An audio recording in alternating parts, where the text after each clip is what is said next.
Bien, hermanos, muy buenos días todavía, ¿verdad? Todavía son días y esperamos no extendernos demasiado. Es como se dieron cuenta ya en la lectura, es un pasaje un poquito extenso, acerca de pues lo que estamos viendo en el libro de los Hechos. Se conoce en nuestras Biblias al libro de los Hechos como Hechos de los Apóstoles, pero se ha dicho también que bien se puede llamar, y creo que es un poco más correcto, yo en lo personal estoy más de acuerdo en que se podría llamar Hechos del Espíritu Santo a través de los apóstoles. Y creo que es totalmente cierto, es totalmente coherente decirlo así, porque en realidad el que hace todas las cosas es Dios a través del Espíritu Santo, y usa hombres, usa personas tal vez como nosotros, tal vez igual de pecadores, igual de distraídos, igual de, no sé, de débiles, pero usa personas como cada uno de nosotros para hacer su obra, y es Dios el que hace la obra, y es Él el que lleva todo el crédito, el que lleva toda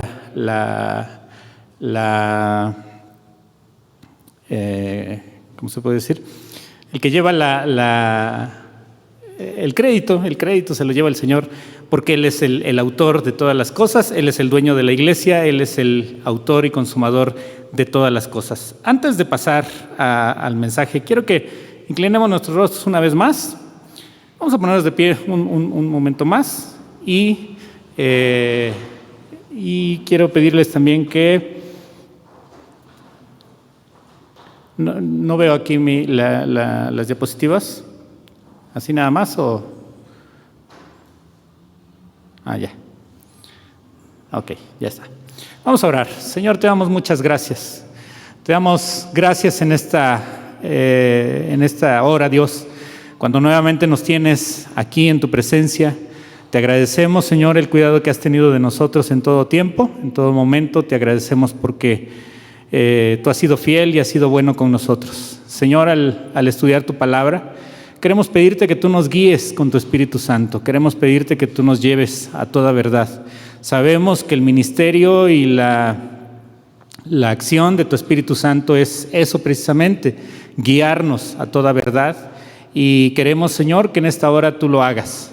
Dios, sabemos nuestras limitaciones, conocemos, Señor, que somos faltos tal vez de entendimiento, tal vez de atención, pero, Señor, queremos pedirte que tú nos asistas, que tú nos ayudes para que podamos profundizar en tu palabra y entender en ella, Señor, el mensaje tuyo para nuestras vidas. Señor, dame palabras correctas, dame sencillez, dame claridad, Señor, para poder transmitir tu palabra y sea entendida primero por mí mismo y enseguida por cada uno de los hermanos aquí presentes.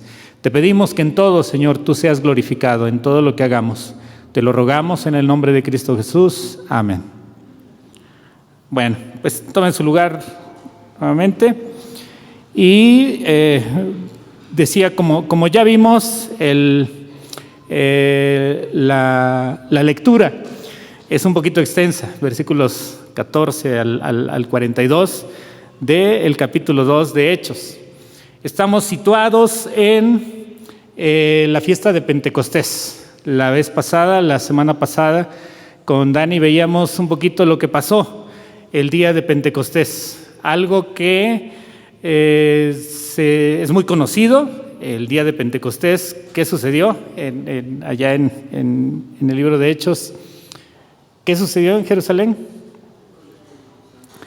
Se derrama el Espíritu Santo. ¿Qué efecto tuvo eso? El derramamiento del Espíritu Santo, ¿qué hubo? ¿Qué efecto tuvo? ¿Sí lo recuerdan? Hubo estruendo, hubo algo muy característico, gracias Emma, algo muy característico, que varias personas estaban presentes ahí de muchos pueblos. Siendo judíos, habían sido dispersados. Lo que se le llama la diáspora es la dispersión.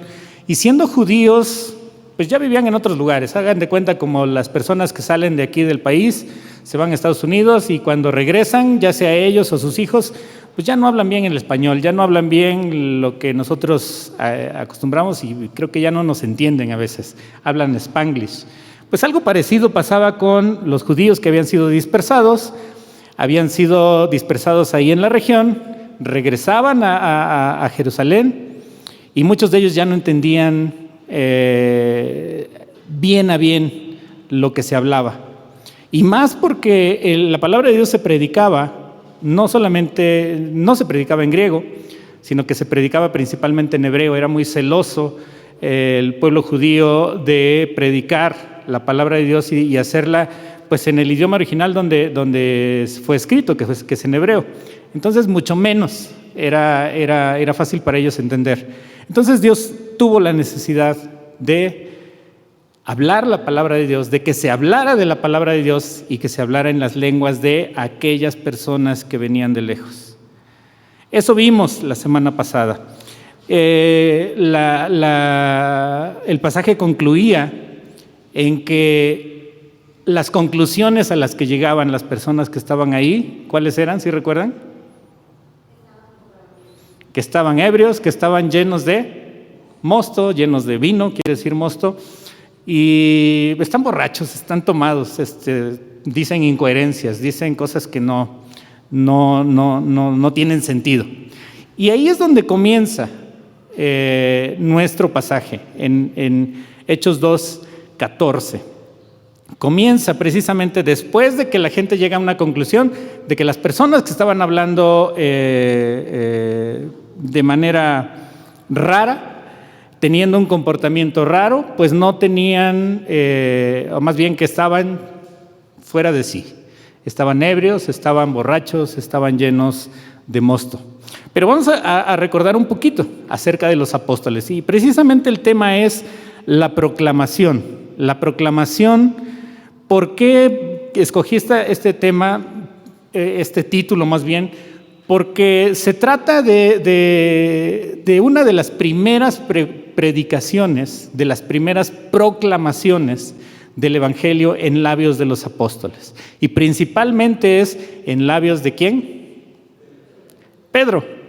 Pedro era uno de los más visibles, uno de los más sobresalientes de los apóstoles, pero no porque haya sido el más importante, simplemente pues porque Dios lo usó. El Espíritu Santo lo usa y es uno de los más visibles en este momento del nacimiento de la iglesia. En otros momentos fueron tal vez algunos otros y más adelante Pablo, pero en este momento es Pedro el instrumento, uno de los instrumentos principales para proclamar, para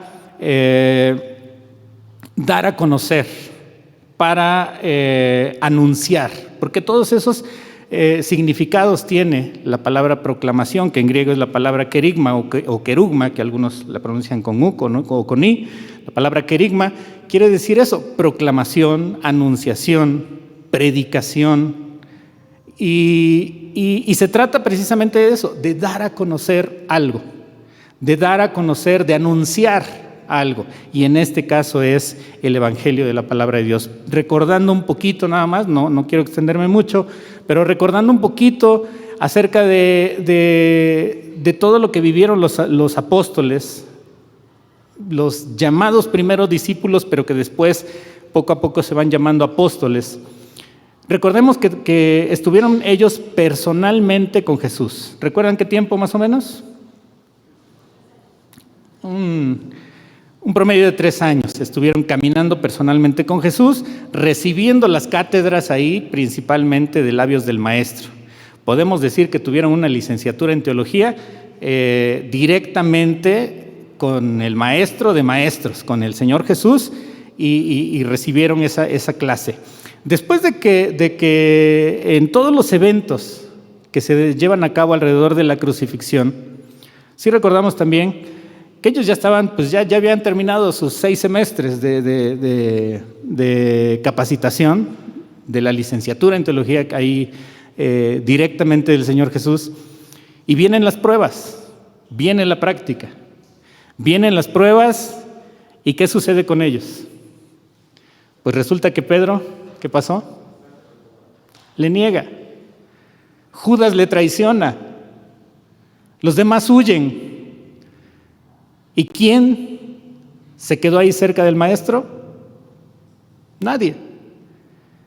Más que las mujeres le seguían ahí. Cuando el maestro era lastimado, era torturado, las mujeres eran las que estaban ahí, un poquito más cercanas. Los 12 huyeron. Uno de ellos incluso se quitó la vida, porque no era de Cristo. Entonces, podemos imaginarnos, bueno, entonces, ¿qué aprendieron? Después de eso, después de todos esos eventos, y después de la resurrección, dicen los primeros versículos de Hechos, solamente voy a tomarlo como referencia, Hechos 1:4 dice: y estando juntos les mandó que no se fueran de Jerusalén, sino que esperasen la promesa del Padre, la cual les dijo: oísteis de mí. Porque Juan ciertamente bautizó con agua. No, es cierto, perdón. Es el versículo 3, perdón. A quienes también después de haber padecido, dice, se presentó vivo, está hablando de los discípulos, y que se les presentó vivo el Señor Jesús, con muchas pruebas, dice, indudables, apareciéndoseles, ¿cuánto tiempo? 40 días. Después de la licenciatura todavía tuvieron un diplomado de 40 días. Apareciéndoseles durante 40 días y hablándoles, ¿qué? ¿Cuál era el tema del diplomado? Acerca del reino de Dios. Entonces, por capacitación no paramos, por enseñanza no paramos ahí con los discípulos. Versículo 6. Entonces, dice, los que se habían reunido le preguntaron, diciendo: Señor, ¿cuál era la pregunta? ¿Restaurarás el reino de Israel en este tiempo? Entonces, tuvieron una capacitación de 3 años, un diplomado de 40 días, y el tema del diplomado era acerca del reino de Dios. ¿Y qué creen que preguntan ellos? ¿Restaurarás el reino de Israel en este tiempo? O sea que, en pocas palabras, pues como que no estaban muy atentos ahí a todo lo que se les enseñaba. Y tal vez podemos decirlo así como admirados, o tal vez así como un poquito decir, pues, entonces, ¿a qué estaban? Pero tal vez si nosotros estuviéramos en ese lugar estaríamos en las mismas condiciones o tal vez peor. Habiendo aprendido tanto tiempo las mismas cosas directamente del maestro, no creo que tuviera malos métodos de enseñanza el Señor Jesucristo. Pero aún así, el entendimiento del hombre es muy limitado. El entendimiento del hombre es bastante de bastante necedad. ¿Por qué? Porque la intención del Señor Jesús al enseñarles y al hablarles del reino era hablarles del reino de Dios, un reino espiritual, un reino que no es palpable, un reino que no es terrenal, ni siquiera político. Y ellos estaban con la idea de que el Señor iba a restaurar el reino de Israel, no el reino de Dios, sino el reino de Israel, y se referían precisamente a un reino político. Entonces, los discípulos tuvieron todo este tiempo de capacitación, pero ya en la práctica, pues creo que se quedaban un poquito cortos. Esto es lo que precisamente venimos diciendo. Los discípulos tuvieron el privilegio de escuchar el mensaje directamente de labios del Maestro por un tiempo aproximado de 3 años. Durante los eventos que rodearon a la crucifixión, vivieron cosas que ayudaron a forjar su carácter y mostrar de qué estaban hechos. Y ya vimos de qué estaban hechos. Ya vimos que normalmente, por más que digamos, y tal vez el mismo apóstol Pedro decía, si es necesario dar la vida por ti, yo sería el primero en entregar mi vida. Y el mismo apóstol Pedro fue el primero que cuando le preguntan, ¿tú eres de ellos? No te equivocas, ni siquiera lo conozco. Después de la resurrección, vemos algunos pasajes que se reunían a puerta cerrada por miedo de los judíos. Ya habían crucificado al maestro, y ¿qué era lo que les esperaba a ellos? Pues sin duda, lo mismo. Sin duda ser perseguidos, sin duda ser maltratados. Así que pues ellos se reunían a puerta cerrada. En una de esas reuniones lo vemos, ¿sí se ve la letra? Porque la veo un poquito pequeña, pero bueno. En una de esas reuniones Jesús se aparece para darles el Espíritu Santo. Lo podemos ver en Juan 20:22. Si tienen oportunidad, véanlo con calma ahí en casa. Juan 20:22, se aparece el Señor Jesús para darles, dice que les sopla y les dice, reciban el Espíritu Santo. Y todo esto les ayuda en su proceso de crecimiento y para afirmar sus convicciones. Lo podemos ver ahí en el libro de Juan. La última capacitación, ya lo vimos, que tuvieron, consistió en un curso intensivo de 40 días acerca del reino de Dios, ahí en Hechos 1:3. Después de eso, entonces, podemos pasar ya a la explicación que se da acerca de lo que había sucedido en el día de Pentecostés. Muchos dicen que el día de Pentecostés se puede señalar como el día que realmente la iglesia moderna, la iglesia ya con ese nombre, la iglesia cristiana, nace el día de Pentecostés. Así que muchos dicen que podemos celebrar bien el aniversario de la Iglesia Universal el día de Pentecostés. Entonces, ¿por qué? Porque ese día es el que se derrama el Espíritu Santo, se predica la palabra de Dios en muchas lenguas, y aparte también se da el evento de que Pedro ejerce su predicación. Comienza con una predicación ejemplar y comienza a predicar el Evangelio de Cristo de una manera ya más formal. Entonces, precisamente como el tema era qué había pasado con las personas que habían hablado en lenguas, Pedro tiene la obligación de dar una explicación. Ahí el apóstol Pedro es, recordemos, el hombre que negó al maestro y ahora es el encargado de proclamar al maestro. El hombre que cayó, el hombre que tuvo temor, el hombre que tuvo miedo y el hombre que negó, ahora tiene que hablar, ahora tiene que proclamar. Y ahí se usa precisamente esa palabra, la palabra proclamación, del griego kerigma.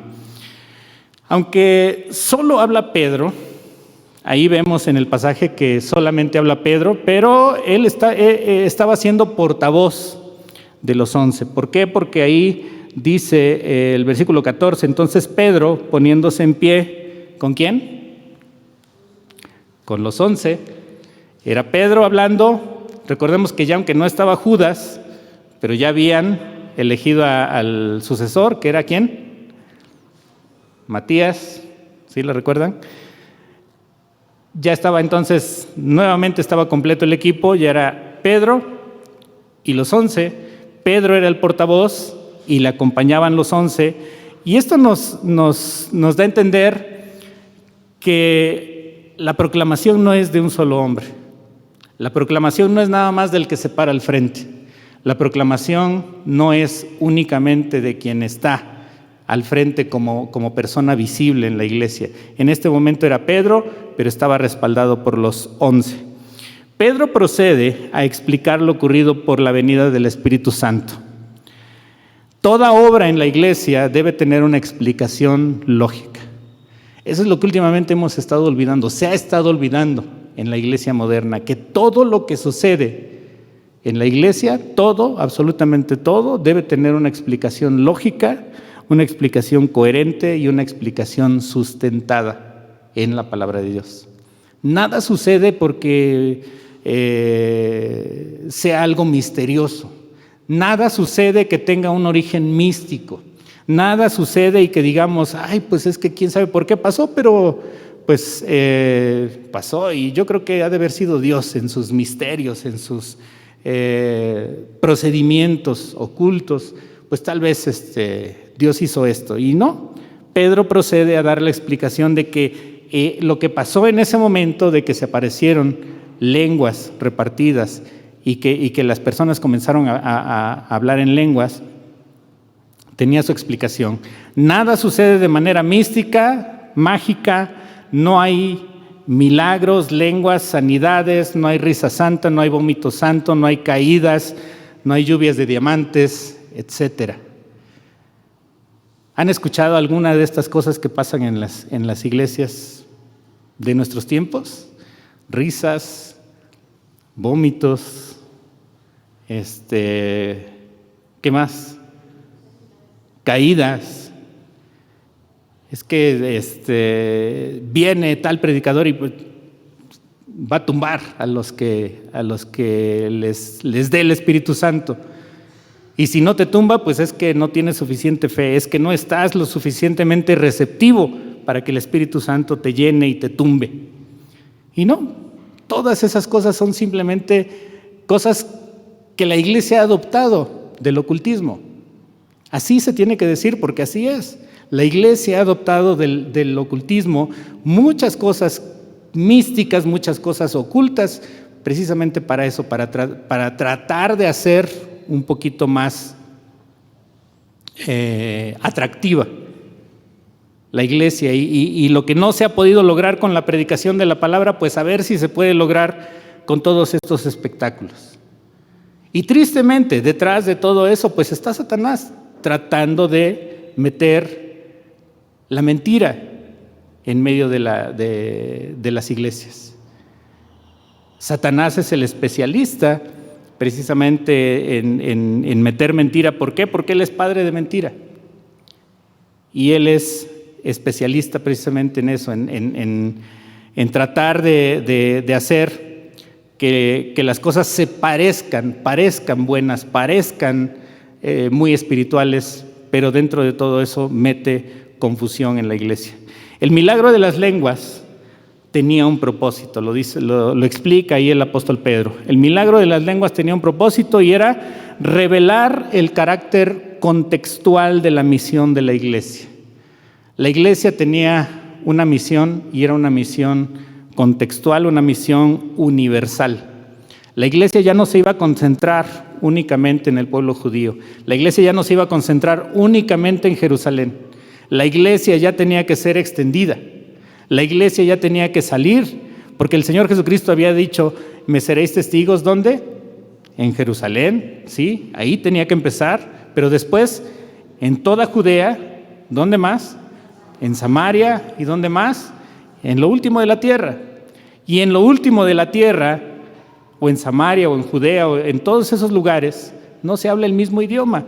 Y esa era la necesidad de que sucediera en ese momento el milagro de las lenguas. El que todas las personas de todos esos lugares de donde acudían entendieran la palabra de Dios en su propio idioma.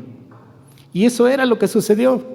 No sucedió otra cosa. Porque dice ahí que se maravillaban. ¿Por qué? Porque escuchaban la palabra de Dios en su propia lengua. Escuchaban la palabra de Dios. Y esto sustenta lo que decíamos hace un momento, que todo lo que sucede en la iglesia, todos los milagros, porque tampoco estamos en contra de que sucedan milagros. Dios es poderoso porque Él es el mismo ayer, hoy, por los siglos de los siglos, y es poderoso para hacer milagros en su iglesia, pero todo milagro debe tener siempre un objetivo y un objetivo claro. Recuerdo que alguna vez, no sé los nombres de las personas, pero sí recuerdo que alguna vez nos platicaban acerca de un milagro de lenguas en la actualidad, un milagro que sucedió en la actualidad. Resulta que invitan a un misionero norteamericano a dar una conferencia en Rusia. Entonces, pues, obviamente el misionero, ¿qué idioma habla? Inglés. Dar una conferencia en Rusia, ¿a quién? Pues a los rusos, que tienen que escuchar en ruso. ¿Qué es lo que sucede normalmente? El que está hablando habla en su idioma nativo, en este caso en inglés, para que la gente entienda qué tiene que haber un traductor. Entonces estaba el misionero, estaba el traductor y estaba la audiencia.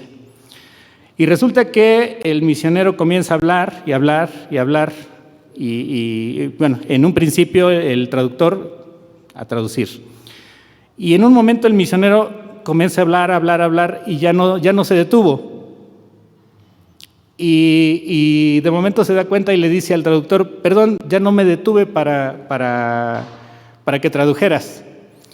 Y le dice el traductor: no, pues es que ya no hay necesidad, es que usted está hablando perfectamente en ruso y todo se está entendiendo. Entonces, ese es un ejemplo del don parecido a este, el don de lenguas, que tiene una finalidad y que tiene una utilidad en la iglesia. Es un milagro dado por Dios, pero que tiene una finalidad y una utilidad en la iglesia. Entonces, lo que Pedro estaba explicando aquí es precisamente eso, que el milagro de las lenguas tenía un propósito, y era revelar precisamente el carácter misionero de la iglesia, que era que la palabra de Dios tenía que ser oída y tenía que ser entendida en cualquier contexto cultural y en cualquier pueblo en particular. A partir de ahí se iba a extender la palabra de Dios de manera que cualquier pueblo y cualquier lengua lo pudiera entender. Vamos a pasar rápidamente a los elementos de la proclamación. Ahora, aquí vamos a analizar un poquito los mensajes de Pedro, el mensaje de Pedro, que lo encontramos en varias partes, y vamos a encontrar aquí una clase de homilética. ¿Alguien ha escuchado esa palabra, la palabra homilética? ¿A qué se refiere? La homilética es la parte de la teología que se encarga de la predicación de la palabra de Dios, la correcta exposición y predicación de la palabra de Dios. Entonces, en este sermón de Pedro, precisamente podemos encontrar eso, una clase de qué elementos debe tener la predicación correcta de la palabra de Dios. Entonces, vamos a ver eso, precisamente, los elementos de la proclamación. Vamos a ver que el discurso de Pedro, que ya lo leímos, en primer lugar, tiene la característica de que la predicación fue contextual. ¿Qué quiere decir que es contextual? Que está rodeada de un contexto, precisamente. La palabra de Dios, la predicación, siempre tiene que estar rodeada de un contexto. La predicación correcta debe tener un contexto para poder ser entendida. La era del cumplimiento ha llegado. ¿Por qué? ¿Cuál es la forma en que Pedro usa el contexto? Pedro se refiere a que lo que había sucedido ahí con el milagro de las lenguas era un cumplimiento de algo que se había anunciado. Pedro cita ahí la profecía de Joel en el versículo 16. Dice: mas esto es lo dicho por el profeta Joel. O sea, Pedro no nada más está dando una explicación porque sí, está dando una explicación de por qué sucedía. Y poniéndolo en contexto, Pedro dice: esto ya había sido anunciado, esto ya había sido dicho por el profeta Joel. ¿Qué dijo el profeta Joel? Versículo 17 en adelante dice: en los postreros días, dice Dios, derramaré de mi espíritu sobre toda carne, y vuestros hijos y vuestras hijas profetizarán. Joel ya lo había dicho, y en ese momento, en Hechos 2, en el día de Pentecostés, se estaba llevando a cabo, se estaba cumpliendo. Dice: vuestros hijos y vuestras hijas profetizarán, vuestros jóvenes verán visiones, y vuestros ancianos, ¿qué? Soñarán sueños. Y esto se ha malinterpretado. ¿Por qué? Porque hoy en la actualidad, ¿qué sucede? Nuestros jóvenes, ¿qué? No ven visiones, sino hacen visiones. Y dice que nuestros ancianos sueñan sueños. Y creo que se cumple. Dice: y de cierto, sobre mis siervos y sobre mis siervas en aquellos días, dice, derramaré mi espíritu. ¿Y qué harán? Profetizarán. Ese es el objetivo de lo que Dios hace, profetizarán. Ahora, a veces malentendemos la palabra profetizar, porque normalmente cuando escuchamos esa palabra, profetizar, pensamos en que una persona está prediciendo el futuro. Relacionamos la palabra profetizar con predecir el futuro, pero en la palabra de Dios no se refiere a eso. Profetizar es simplemente hablar, es comunicar un mensaje, hablar, predicar. A eso se refiere la palabra profetizar. Y dice, derramaré de mi espíritu y profetizarán. Y daré prodigios arriba en el cielo, señales abajo en la tierra. Continúa diciendo, sangre, fuego, vapor de humo. El sol se convertirá en tinieblas, la luna en sangre, antes que venga el día del Señor grande y manifiesto. Y dice, y todo aquel que invocare el nombre del Señor será salvo. Así que entonces Pedro, para poner en contexto todo esto, para poner en contexto su predicación, dice que esto ya había sido anunciado. Esto es lo que había dicho el profeta Joel. Y Pedro usa precisamente eso, las Escrituras, para poder contextualizar correctamente qué es lo que tenemos que usar. Principalmente las Escrituras. Las Escrituras, la palabra de Dios es nuestra herramienta principal para poder encontrar el contexto de cualquier cosa, de cualquier enseñanza. No podemos encontrar la explicación de alguna cosa si no vamos a las Escrituras. Si se habla, por ejemplo, de los diezmos, no vamos a profundizar de eso, pero ¿dónde podemos encontrar información suficiente para saber cuándo se ordenaron los diezmos, por qué se ordenaron los diezmos, a quién se le ordenan los diezmos y todo lo referente a los diezmos? ¿Dónde lo vamos a encontrar? En la Escritura. Entonces Pedro usa las Escrituras como una clave hermenéutica. Hermenéutica quiere decir interpretativa de lo acontecido, ya que la gente escuchaba las Escrituras en un idioma diferente al hebreo y eran las lenguas de la diáspora judía, lo que ya comentábamos hace un momento. La gente había sido dispersada, ya hablaban en otros idiomas, en otras lenguas, y tenían que escuchar la palabra de Dios en su propia lengua. Entonces Pedro usa precisamente la Escritura para poner en contexto todo esto y para explicar que esto así tenía que suceder. La proclamación que la iglesia naciente comenzaba a anunciar era de un espíritu misionero y universalista. ¿Por qué universalista? Porque ya no era nada más el mensaje exclusivo para los judíos. Ya no era un mensaje exclusivo para solo el pueblo de Dios. Recordemos, y se ha mencionado, lo mencionaba hace un momento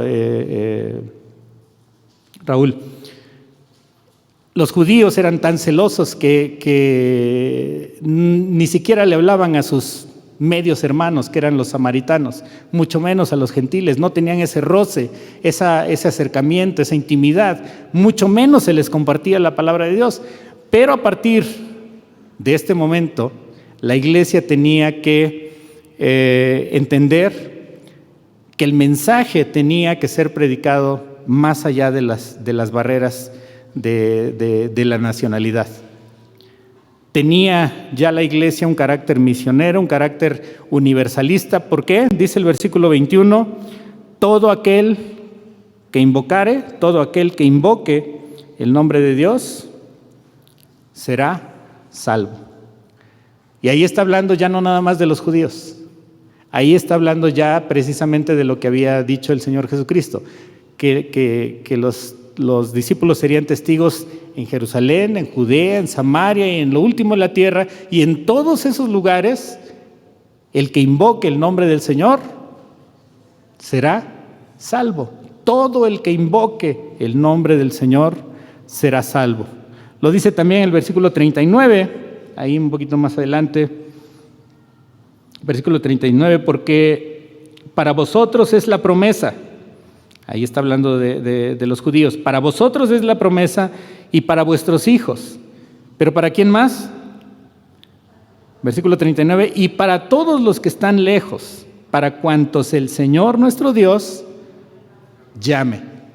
para todos los que están lejos, para todos los que están cerca. También lo dice Efesios 2:17, hablando de los pueblos, diferentes pueblos, dice: los que estaban lejos y los que estaban cerca han sido hechos un solo pueblo. Efesios 2:17.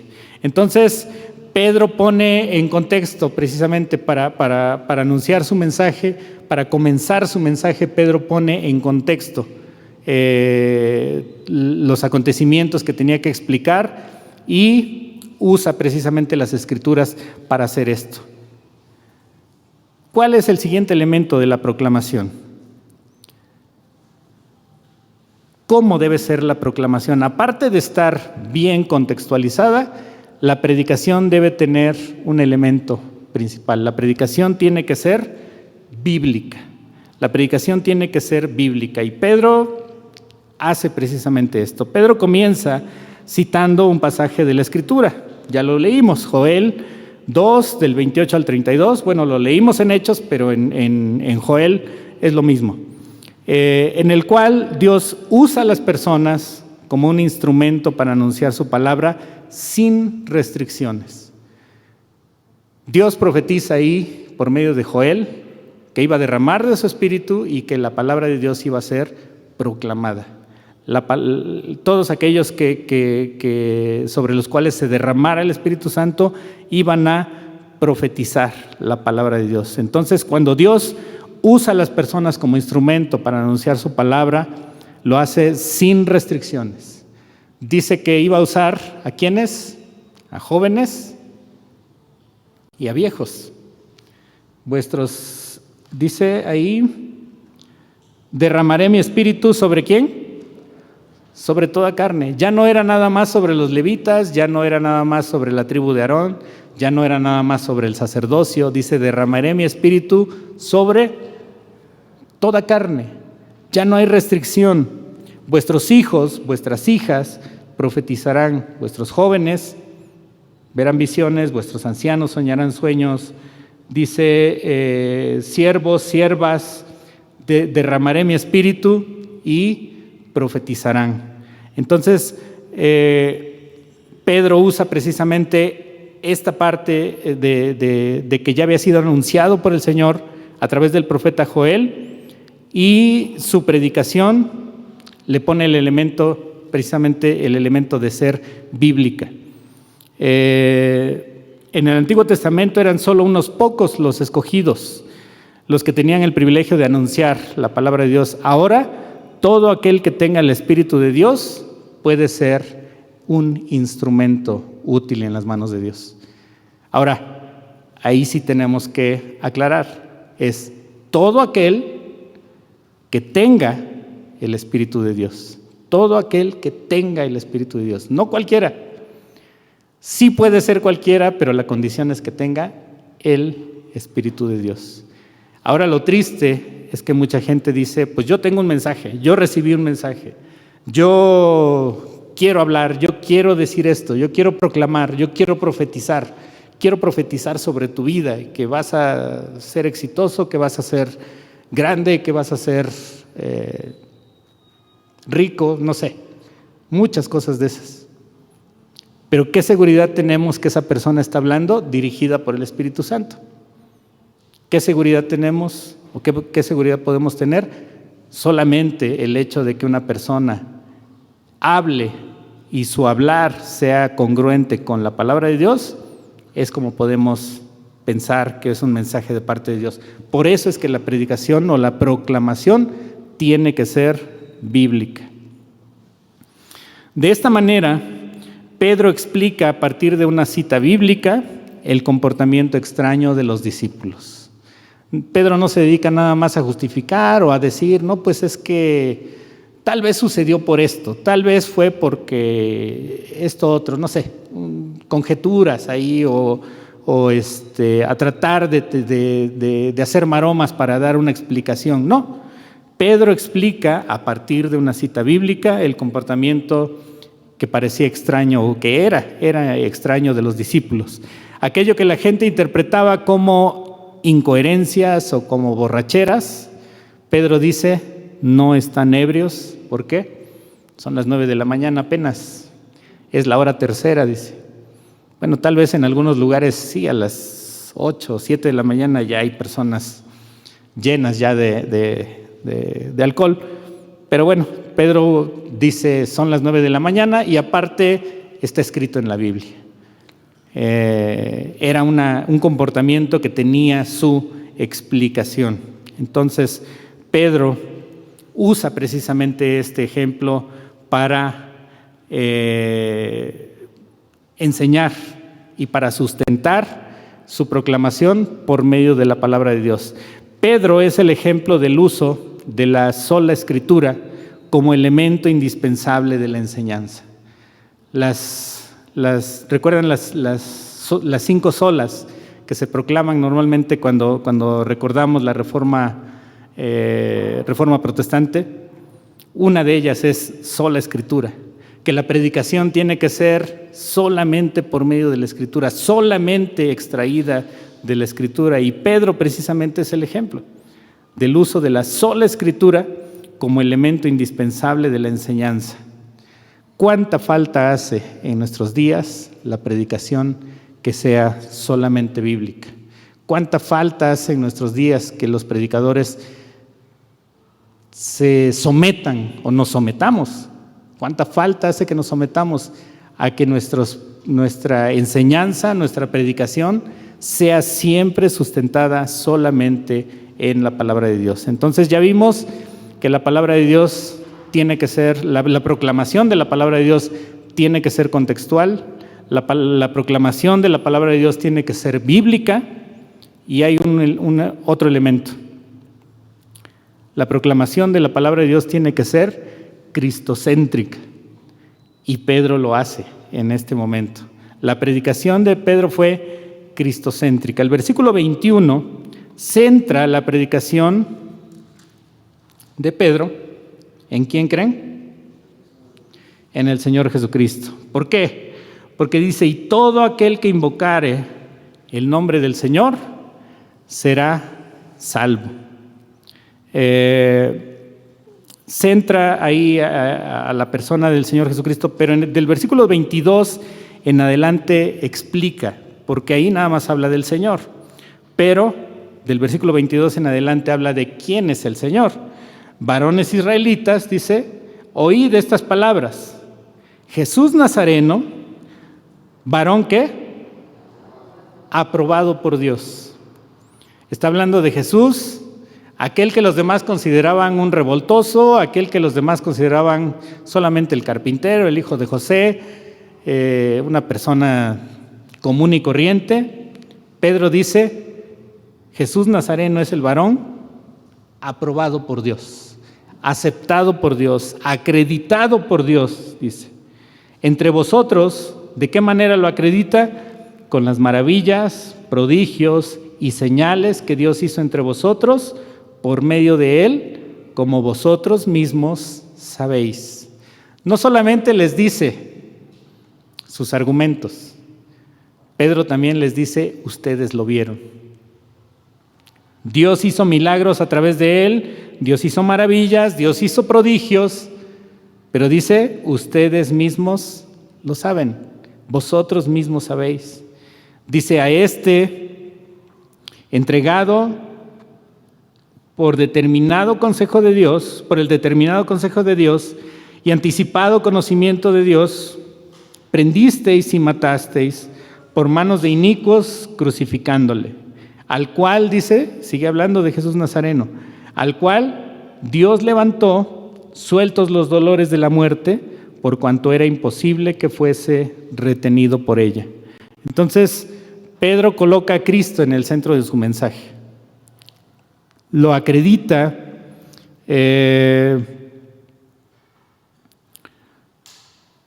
centra la predicación en la persona de Cristo, y a partir del versículo 22 acredita a Jesús, que lo llama Jesús Nazareno, como el Mesías que cumple cabalmente lo anunciado por los profetas. Y todo eso lo explican en los versículos 25 al 29 y 34 al 36. No lo vamos a leer, está un poquito extenso para ir también leyendo parte por parte, pero usa esos pasajes del apóstol Pedro para acreditar al Señor Jesucristo como el centro de su mensaje. Pedro identifica a Jesús también, ya lo vimos aquí, como el varón aprobado por Dios por medio de todas las maravillas, prodigios y señales que Dios hizo a través de él. Lo vemos en el versículo 22. También lo identifica como el Redentor, porque dice que fue entregado, fue prendido y muerto por manos de inicuos. Versículo 23. Sigue hablando del Señor Jesucristo, sigue acreditando en su mensaje al Señor Jesucristo y lo identifica delante de sus oyentes. Lo identifica también como el cual fue levantado por Dios de la muerte. No cualquier persona es levantada por Dios de la muerte. Es raro ver ese milagro, pues mucho más el apóstol Pedro usa precisamente ese hecho de que el Señor Jesucristo fue levantado de la muerte. Entonces dice que fue levantado por Dios de la muerte, versículo 24, y en el versículo 32 dice que Dios le resucitó. También dice Pedro que Jesús cumple el juramento hecho a David. Versículos 30, 34 y 35. Dice, pero siendo profeta y sabiendo que con juramento Dios le había jurado que de su descendencia en cuanto a la carne levantaría al Cristo para que se sentase en su trono, esta es la promesa que Dios le hizo a David, viéndolo antes, habló de la resurrección de Cristo, que su alma no fue dejada en el Hades, no fue dejada en el Hades, ni su carne vio corrupción. Dice, a este Jesús resucitó Dios, de lo cual todos nosotros somos testigos.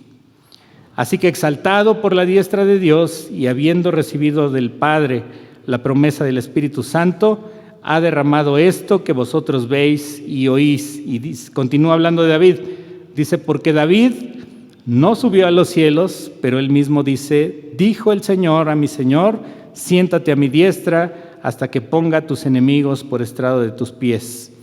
Ahí está hablando de que la promesa que Dios hizo a David, de que un descendiente suyo iba a ser el Mesías, de que un descendiente suyo se iba a sentar en el trono de David, Pedro está conectando esa promesa con el cumplimiento en la persona del Señor Jesucristo.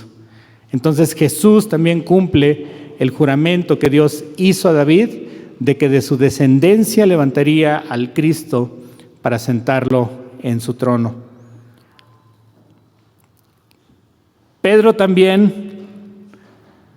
reconoce que Jesús fue exaltado por la diestra de Dios, versículo 33. Dice, exaltado, está hablando de Jesús, exaltado por la diestra de Dios y habiendo recibido del Padre la promesa del Espíritu Santo, ha derramado esto que vosotros veis y oís. Está relacionando al Señor Jesucristo con aquel que fue exaltado. Y el versículo 36 dice que al Señor Jesucristo le ha hecho ¿qué? Señor, ¿y qué más? Y Cristo. Pedro está poniendo sobre todo lo alto el nombre de Cristo, acreditándolo con todas las promesas que los judíos bien sabían, porque los judíos conocían la palabra de Dios, los judíos desde niños conocían la palabra de Dios, y Pedro está conectando que todas esas promesas, todas esas enseñanzas encajan bien en la persona de Cristo, y de esta manera está haciendo que su predicación, que su proclamación sea totalmente cristocéntrica. Jesús es la única persona que provee salvación. También lo dice ahí en el versículo 21, porque dice, todo aquel que invocare el nombre del Señor será salvo. Está diciendo que el Señor Jesús es el único en el cual hay salvación. Versículo 38 también habla de que la única persona que provee salvación es Jesús. Arrepentíos, dice, y bautícese cada uno en su nombre para perdón de pecados. Continuamos viendo los elementos de la predicación. Entonces, aparte de ser contextual, aparte de ser bíblica y aparte de ser cristocéntrica, la predicación debe ser evangelística. ¿Dónde vemos eso? Dice versículo 21, ¿qué es lo que dice para que su predicación sea evangelística? Todo aquel que invocare el nombre del Señor será salvo. Pedro está usando precisamente la palabra de Dios dentro de su predicación para anunciar el evangelio, para llevar las buenas nuevas a las personas que necesitan, porque dice, todo aquel que invocare el nombre del Señor será salvo. Esto afirma que los pecadores sin Cristo están perdidos. Ahí está anunciando quiénes necesitan ser salvos, todos aquellos que no están en Cristo. Afirma que los pecadores que están sin Cristo están perdidos. Afirma con esta frase también que Cristo es el único medio de salvación. No hay otro lugar, no hay otra manera de llegar a Dios, no hay otra manera de llegar más que a través de Cristo. La manera de llegar a Cristo es invocarlo.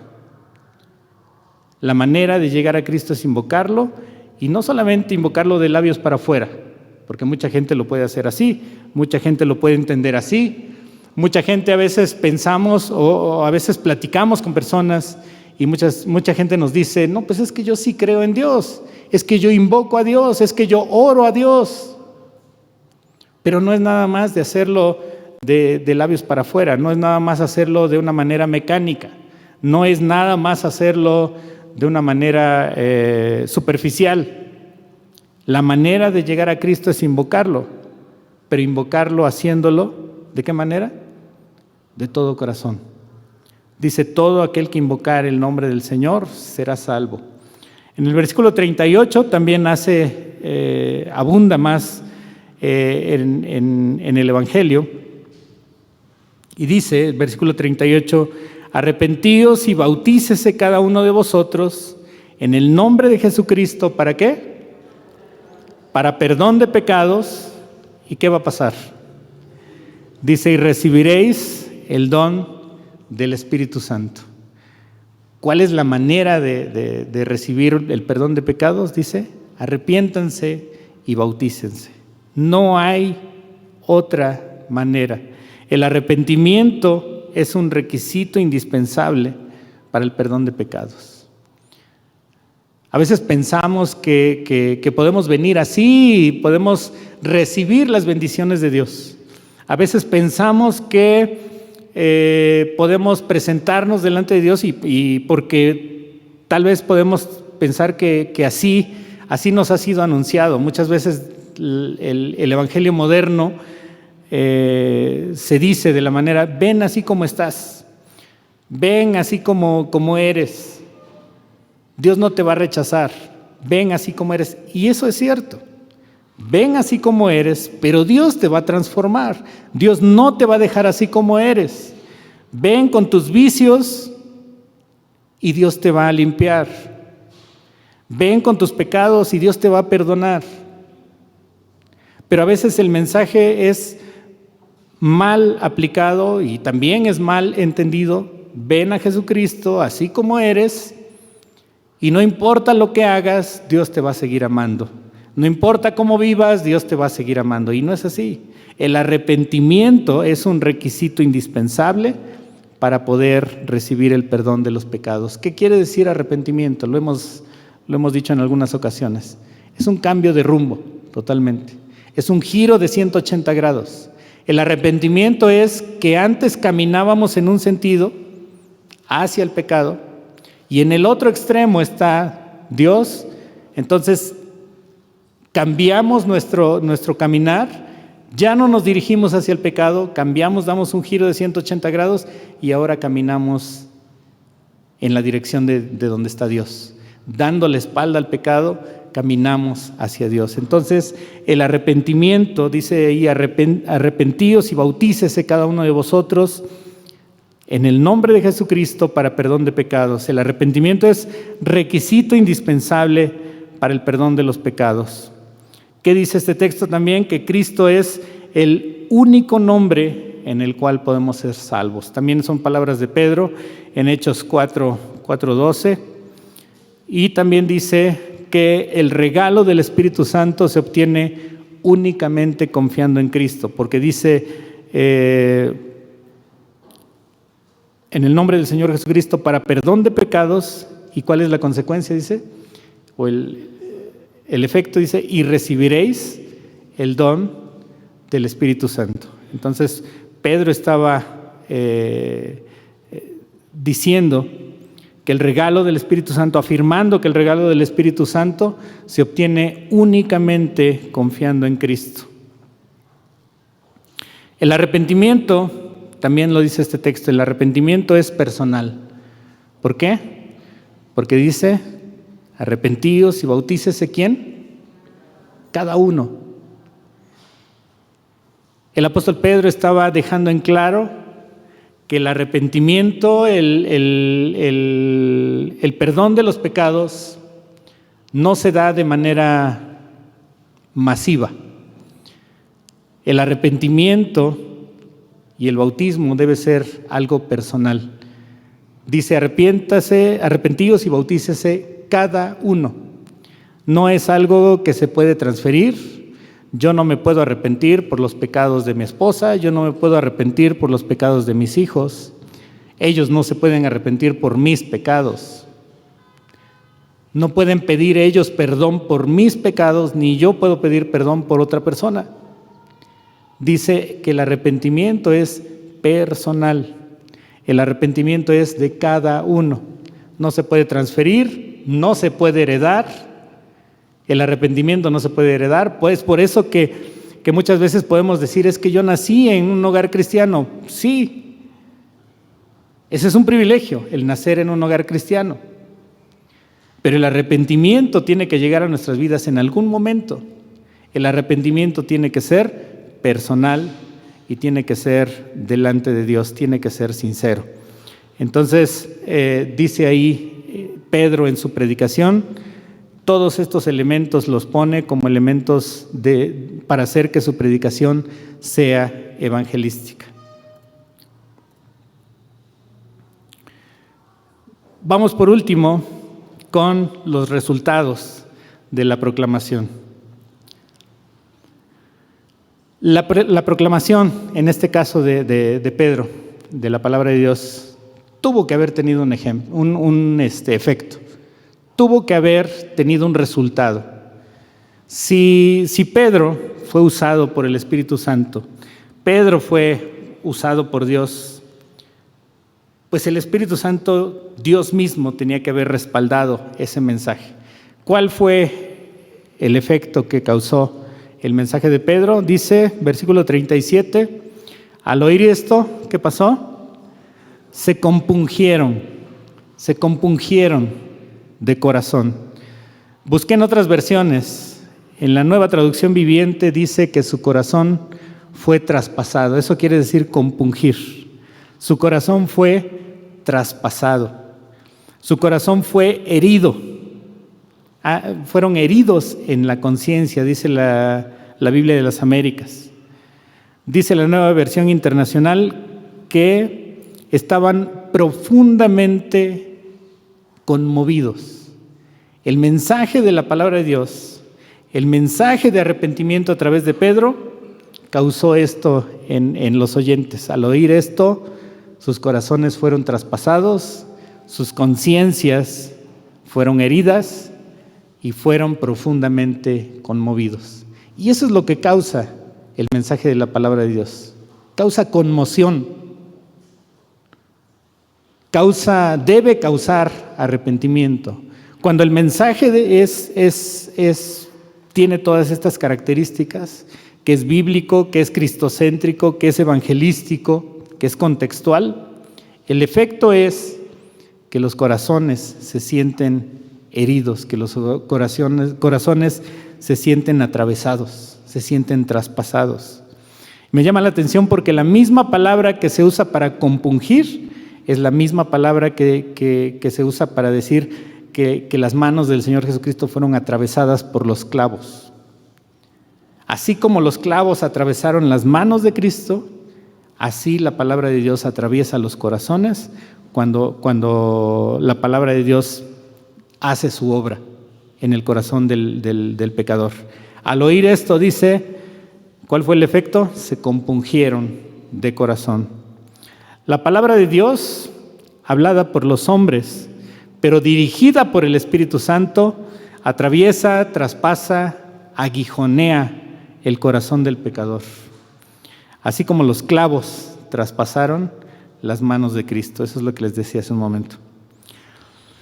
La predicación de la palabra de Dios, operada por el Espíritu Santo, crea la necesidad de convicción de pecado y sentimientos de culpa que lleva a decir desesperadamente, ¿qué debemos hacer? Lo ven ahí en el versículo 37. ¿Cuál fue la respuesta? Dice, al oír esto, se compungieron de corazón y dijeron a Pedro y a los otros apóstoles, varones hermanos, ¿qué haremos? Después de escuchar el mensaje, se concientizan de su pecado y dicen, bueno, sí, estamos mal, ¿qué haremos? ¿Qué debemos hacer? Y ahí es donde Pedro aprovecha y les da la clave para ir a Cristo. Otro resultado, la predicación de la palabra lleva a un cambio de actitud de la burla.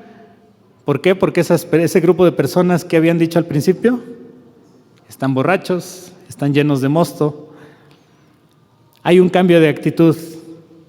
Ya no dijeron están borrachos, después dijeron varones hermanos, ¿qué haremos? Eso es lo que causa la palabra de Dios, eso es lo que causa la predicación correcta de la palabra de Dios llevada por el Espíritu Santo. Los que recibieron la palabra, ¿qué hicieron? Versículo 41 y 42. Así que los que recibieron su palabra, ¿qué hicieron? Fueron bautizados. ¿Y qué más hicieron? Y se añadieron a la iglesia. No solamente se bautizaron, también se añadieron al grupo, a la congregación. Se añadieron aquel día. ¿Cuántas personas? Como 3,000. Imagínense el poder de esa predicación. Y no solamente estoy hablando de Pedro ni de su capacidad de hablar y de predicar, sino el poder del Espíritu Santo y la manifestación del Espíritu Santo en ese momento. Dice que se añadieron aquel día, ¿cuántas? Como 3,000 personas. Pero no solamente se añadieron, ¿qué más hicieron? Perseveraban en la doctrina de los apóstoles, en la comunión unos con otros, en el partimiento del pan y en las oraciones. Qué privilegio tuvieron estos siervos de Dios de vivir en ese tiempo. Podemos decirlo así, ¿no? Qué privilegio tuvieron. Pero también era privilegio el ser perseguidos, también era privilegio el ser apedreados. Pues tal vez si tenían la actitud correcta lo veían así, como un privilegio. Podemos ver entonces que en esta predicación de Pedro, teniendo estos elementos homiléticos, su predicación tuvo un resultado. Y a partir de ahí vamos a ir viendo que la mayoría de predicaciones tienen precisamente estos elementos. Son predicaciones contextuales, son predicaciones bíblicas, son predicaciones cristocéntricas y son predicaciones evangelísticas. Cuando Dios permite que las personas hablen de esta manera, cuando Dios usa a las personas para que hablen de esta manera, los resultados son garantía, los resultados son garantizados. Eso lo podemos pensar por lógica. Pero podemos ver más adelante, y creo que ya lo veremos en su momento cuando hablemos de Esteban, cuando el nos toque hablar del sufrimiento de Esteban, que es considerado el primer mártir, podemos ver que también Esteban tuvo la oportunidad de predicar. Y podemos ver que su predicación también tuvo estos elementos. Fue contextual, fue bíblica, fue cristocéntrica y fue evangelística. ¿Y cuántos se convirtieron cuando estaba siendo apedreado Esteban? ¿Sí recuerdan? Ninguno. Al contrario, uno murió, Esteban mismo. Entonces no podemos decir que le faltó algún elemento. No podemos decir tampoco que no tenía el Espíritu Santo, porque dice que Esteban, lleno del Espíritu Santo, habló. Sin embargo, los resultados los da el Señor. No podemos pensar que solamente con una fórmula mágica, bueno, ya nuestra predicación va a ser como la de Pedro, o ya nuestra predicación va a ser como la de Pablo, siguiendo los elementos clave. No sabemos si la voluntad de Dios sea usarnos para convertir o para que Dios convierta a 3,000 personas, o usarnos simplemente para ser testigos, para ser mártires, y aunque no se convierta nadie, pero la gloria sea para Dios. En todo esto podemos pensar o podemos saber que Dios es el que da el resultado, Dios es el que da el crecimiento, así como vimos en 1 Corintios, uno siembra, otro riega, otro cosecha, pero el crecimiento que lo da el Señor. Tenemos un reto con todo esto que aprendemos el día de hoy, el reto de la proclamación. Y quiero leer este comentario de Pablo Deiros. Dice así: Dios está llamando hoy a su pueblo a la consagración más grande que esta generación haya conocido. Dios está llamándonos, reclutándonos y enviándonos a salvar al mundo de su condenación. La salvación del mundo no se ha consumado, solo ha comenzado. Pero todavía hay millones de perdidos que viven en las tinieblas de la muerte espantosa del pecado. Ellos necesitan del Evangelio que el Señor nos ha encomendado predicar. Esta muchedumbre inmensa de hombres y mujeres que van al infierno debe conmovernos a vivir una vida limpia de pecado, a luchar duro contra él, a predicar el mensaje de salvación y a consagrarnos con total dedicación a esa tarea. Vamos a orar. Pónganse de pie, por favor. Vamos a orar. Señor, te damos gracias porque una vez más hemos podido acudir a tu palabra. Y Señor, sin duda queda mucho que profundizar, queda mucho en lo cual podemos meditar y detenernos y estacionarnos en algún versículo, en alguna enseñanza, Señor, por mucho tiempo, por medio del cual, Señor, podemos ser edificados y podemos ser animados. Señor, queremos agradecerte porque podemos ver el inicio de la iglesia a la cual tú nos has añadido, a la cual tú nos has agregado en este día. Dios, gracias porque tuvo un principio en el cual tu Espíritu Santo se movió, tu Espíritu Santo dio los resultados, movió a las personas, les dio las palabras y también abrió los oídos de quienes se habían de añadir a tu iglesia. Gracias, Señor, porque así fue en aquel momento, pero también cuando tenemos nosotros un contexto totalmente diferente, pero tu palabra es la misma. Queremos rogarte, Señor, que podamos entenderlo, que podamos aplicarlo a nuestra vida y que podamos estar dispuestos a ser instrumentos tuyos útiles. Queremos pedirte, Señor, que tú uses nuestras vidas.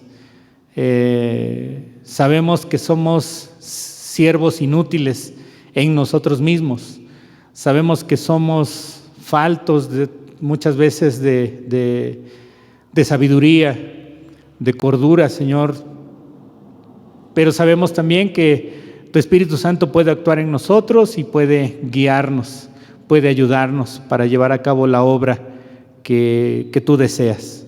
Señor, queremos pedirte que tú nos uses, queremos pedirte que tú nos dirijas, para que como iglesia, Señor, podamos ser el instrumento de la proclamación de tu evangelio.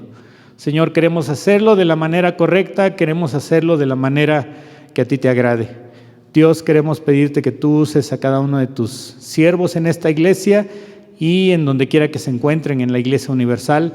Rogamos, Señor, que tú sigas llevando a cabo tu obra para salvar a los perdidos, para llevar el mensaje del evangelio, Señor, a todos aquellos que lo necesitan. Muchas veces el necesitado de tu palabra está incluso en nuestras propias iglesias, en nuestras propias familias. Señor, queremos pedirte que nos ayudes a verlo y a poder tener amor y tener compasión por ellos para llevar tu mensaje a cada uno de ellos. Te lo rogamos, Señor. Bendice a cada uno de nuestros hermanos aquí presentes y, Señor, sigue estando con nosotros en este día. En el nombre de Cristo Jesús. Amén.